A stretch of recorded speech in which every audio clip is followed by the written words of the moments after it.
I had a watcher the other night. He was at my lecture in Oslo, and he wrote me a letter. He was a 17-year-old boy, and he said that my work had been very helpful to him. His father had died suddenly about 6 months before, and he found his dad when he was dying and was very, very shocked and horrified and hurt by what had happened.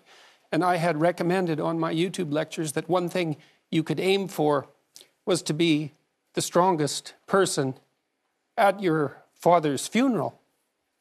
And so that's what he did. And he helped his mom, and he wrote a 200-word eulogy and got through it.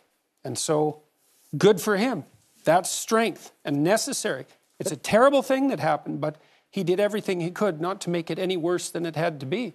But do you never see that showing weakness can be a strength too?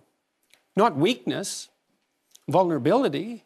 That's a whole different thing. To admit to the fact that you're vulnerable, that's a form of courage. That's not a form of weakness.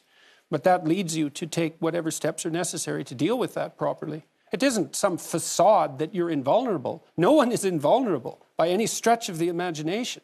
And to stand up and face that is the best route that you have.